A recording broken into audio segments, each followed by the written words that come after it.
दो मछलियां वहां के मंदिरों पर भी बनी हुई हैं। वहां पे मंदिरों पर मैंने एक और देखा, एक महिला बैठी है, 2 हाथी ऊपर से पानी डाल रहे हैं।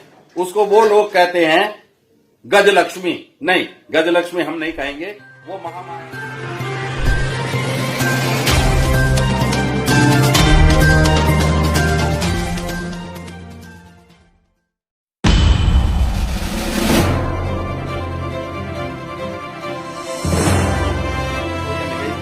हमें नेट पर उनका फोटो मिला है राजकुमारी के रूप में, कोरियन राजकुमारी के रूप में।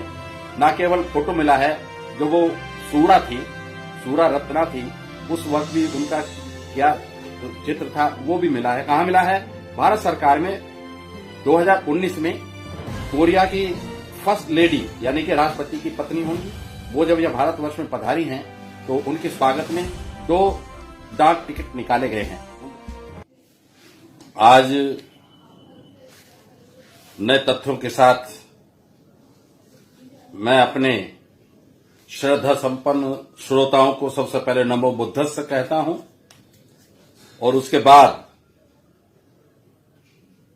अयोध्या, बुद्ध नगरी अयोध्या में जो बौद्ध विरासत प्रकट हुई है, और उसके बाद प्रतिक्रांतिकारी लोगों ने जो अपना रंग दिखाना शुरू किया है, उसमें सबसे पहले हम संज्ञान लेंगे। आज के दैनिक जागरण में हृदय नारायण दीक्षित का एक आर्टिकल छपा है, जिसने इस बात की वकालत की है कि ये जो कुछ भी निकला है सब राम मंदिर के, प्राचीन राम मंदिर के हिस्से हैं।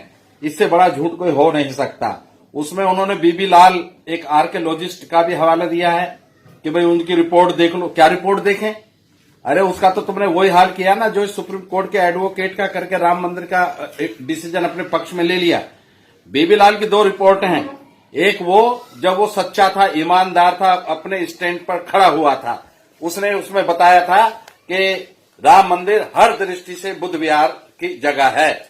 और बाद में जब उसको डरा दिया गया या उसको खरीद लिया गया तो उनका दूसरा बयान बात का है, जिसमें वो कहते हैं राम मंदिर के हिस्से हैं। हमें ये सबक मत सिखाओ, हमें ये सब बातें मत बताओ।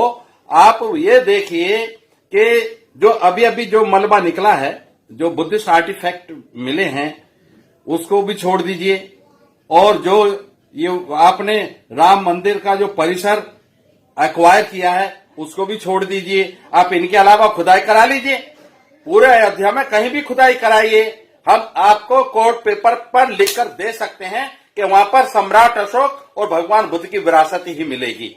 इसी के बीच में एक नई जानकारी जो हमें आज मिली है, वो हमारे अयोध्या के अनन्य मित्र भाई शिवजी कुशवाहा, उन्होंने मात्र इतना सा इशारा किया कि सर यहां से राजकुमारी का विवाह होके वो कोरिया, साउथ कोरिया गई थी। बात उनकी ठीक थी। हमने भी अपना दिमाग लगाया और सोचा कि चलो आओ नेट पे देखें, तो नेट पे बहुत कुछ मिल गया। नेट पे ये भी मिला कि वो जो राजकुमारी थी अयोध्या की, उसका नाम था सूरा रत्ना।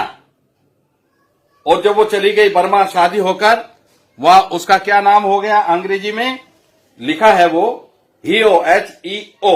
लिखना है तो आप लिख लो ताकि सर्च करने में आसानी हो। HEO, हियो। हुआंग, HWANG, अलग से एक नया वर्ड ओके, ये उनका नाम है। मगर भारतवर्ष में जब वो यहाँ राजकुमारी थी, अयोध्या के बौद्ध राजा की पुत्री थी, तो उनका नाम सूरा रत्ना था। अब सूरा नाम पहले भगवान दास एडवोकेट जी ने अपनी बेटी का नाम रखा था सूरा। अब वो एहसास दारापुरी जी की पुत्रवधू हैं, उनका नाम है सूरा दारापुरी। लोग कहते थे सूरा का क्या मतलब है, तो आज पता चला ना कि सूरा अयोध्या की राजकुमारी का नाम था। तो जब वो विवाह होकर के वहां चली गई हैं, तो उनके वहां जाने के बाद, यद्यपि बौद्ध धर्म की धमक वहां पहुंच चुकी थी, मगर इनके जाने के बाद बौद्ध धर्म के विस्तार में पंख लग गए और बहुत तेजी से बौद्ध धर्म का विस्तार होने लगा। और ये बात कब की है? ये 48 AD,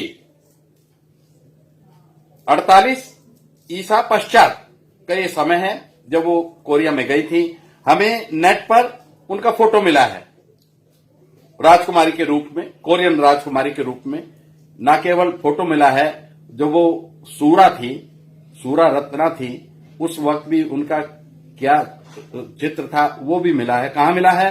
भारत सरकार में 2019 में कोरिया की फर्स्ट लेडी यानी कि राष्ट्रपति की पत्नी होंगी, वो जब यह भारतवर्ष में पधारी हैं तो उनके स्वागत में 2 डाक टिकट निकाले गए हैं। उन दोनों डाक टिकटों में एक में उनकी जो चैत्य बनाया है कोरिया के लोगों ने अयोध्या में, उसमें 7 पत्थर नीचे ऊपर रखे हैं, उसका फोटो है और राजकुमारी का फोटो है सूरा का, और एक में कोरियन वेशभूषा में उनका चेहरा है और वहां कोई प्रतिमा भी दिखाई है। तो हम आपको ये दोनों स्टैम्प भी दिखा रहे हैं, वो देखिए। और जब वो कोरिया में जाने के बाद वहां की रानी के रूप में उनकी जो मूर्ति बनी थी और वो अभी भी लगी हुई है, जो अष्ट धातु में है, वो मूर्ति के भी दर्शन आप कर लीजिए। एक बात और है, उन्होंने जो अयोध्या में कोरिया के लोगों ने वो जो सूरा रत्ना थी, उनके परिवारजन होंगे, रिश्तेदार होंगे, उनके प्रशंसक होंगे, परिजन होंगे, उनके बच्चों ने, वर्तमान उनके जो वंशज है, उन्होंने वो बनाया है चैत्य, हम उसको कहेंगे, उसकी स्मृति में चैत्य बनाया है। उस चैत्य में उन्होंने एक चित्र लगाया जिसमें 2 मछलियां बनी हुई हैं और एक उन्होंने स्मारक बनाया है जिसमें 7 पत्थर नीचे ऊपर रखे हैं। पहला पत्थर सबसे बड़ा है, सबसे ऊपर का पत्थर सबसे छोटा है। वो 7 पत्थर का क्या मतलब है और 2 मछलियों का क्या मतलब है, वो हमें जानना जरूरी है।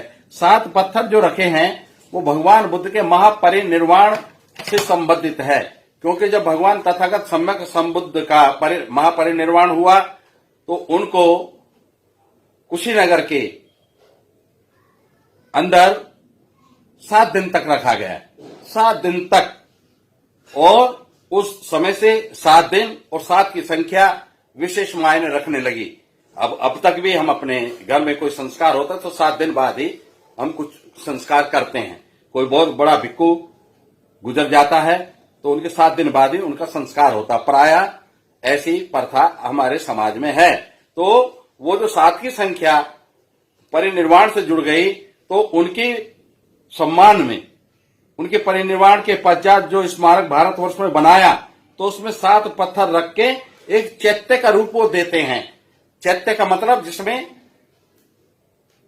जिस व्यक्ति की याद में वो चैत्य बनाया जा रहा है उसकी स्मृति चैत्यमान रहती है, सचेत रहती है।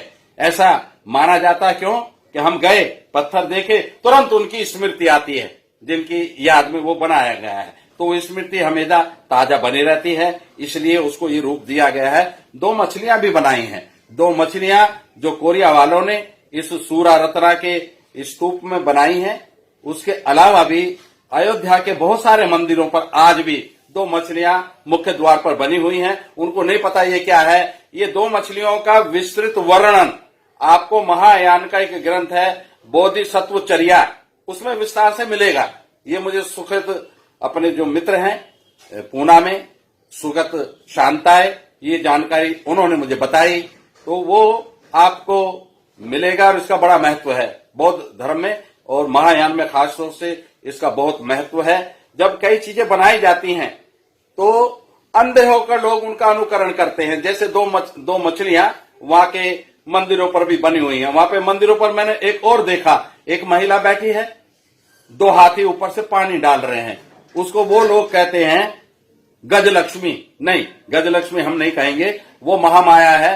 महामाया को स्वप्न में हाथी दिखा था, इसलिए उसको मान लिया गया, पवित्र मान लिया गया हाथी को। और एक महिला के साथ 2 हाथी अनेक तरीके से सारे बौद्ध स्थलों पर मिलेंगे। बौद्ध स्थल के अलावा कहीं नहीं मिलेंगे। अयोध्या जैसी जगह पर अगर मिलेंगे तो अज्ञानता के अभाव में उन्होंने, ज्ञान के अभाव में, अज्ञानतावश उन्होंने उसको वहां बना दिया है। तो आज आप देखेंगे कि सूरा रत्ना का आप चित्र भी देखेंगे। वो जब राजकुमारी थी भारतवर्ष में, उस समय उनकी क्या आकृति थी वो भी आप देखेंगे। कोरिया में उनकी जो प्रतिमा लगाई है उन्होंने, आपने वो भी देखा। और प्रतिक्रांति का जो रुख अब बदला है रत्ना के बारे में एक किताब का भी हमें पता चला है नेट से। किताब का नाम है ए मैच मेड इन हेवन, स्वर्ग में एक दंपति की रचना, उसके लिए बनाया गया। और लेखक है उनके N.K. सोंधी, जो शोधार्थी रुचि रखते हैं इस किताब में, वो लिखें a match made in heaven by N.K. Sondhi, SONDHI। इस काम को आगे बढ़ाएं, जितना हमने बताया उतना बताया, बाकी का हमारी सरकार से हमारा कहना यह है कि आपने कितने जतन किए, कितने प्रयास किए राम मंदिर को अपने हाथ में लेने के लिए, सुप्रीम कोर्ट के भी सारे नियम बता दिए, मगर आप ये देखें कि इतना सब कुछ होने के बाद भी प्रकृति को ये सब कुछ रास नहीं आया। उसने फिर भी बगैर हमारे मांग किए एक विरासत निकाल करके हमें दे दी और ये सिद्ध कर दिया कि अयोध्या की भूमि बुद्ध भूमि है, अयोध्या की नगरी बुद्ध नगरी है। आज साथियों, हमारा सरकार से निवेदन है, आपका राम मंदिर मुबारक, हम उसके आड़े नहीं आते, वो राम मंदिर पूरा परिसर आपको मुबारक, मगर हमारा कहना यह है उस राम मंदिर और राम मंदिर परिसर के बाहर आप जगह जगह खुदाई कराइए और वहां से जितनी भी बौद्ध स्मृतियां मिलती हैं, बौद्ध स्मृति चिन्ह मिलते हैं, बौद्ध विरासत मिलती है, बौद्ध मूर्तियां मिलती हैं, चैत्य मिलते हैं, स्तूप मिलते हैं, रेलिंग रोल मिलते हैं, उन सबको एक अच्छा सुविधाजनक म्यूजियम बनाकर उसमें रखें और वो जो अब मिला है इसको भी रखें और जो पहले मिला था जो आज इलाहाबाद के किले में कैद है उसको भी ला करके यहाँ रखें। यदि आप ऐसा कर पाएंगे तो बौद्ध जगत में, सारे बौद्ध जगत में 40 बौद्ध देश हैं और 40 से डबल दुगने वो देश हैं जहां पर Buddhism is on the second position. बौद्ध धर्म जनसंख्या की दृष्टि पर 2 नंबर पर आता है। ये बड़ा स्वर्ण अवसर आया है जोगी जी, दुनिया के बौद्धों का दिल जीत लो और यहाँ पर खुदाई करा के जगह जगह एक म्यूजियम बना करके उसको स्थापित कर दो। हम और लंबी चौड़ी हमारी कोई मांग नहीं है, इतना सा आप कर देंगे तो जन जन के प्रिय बन जाएंगे। मेरा नमो बुद्धस्स।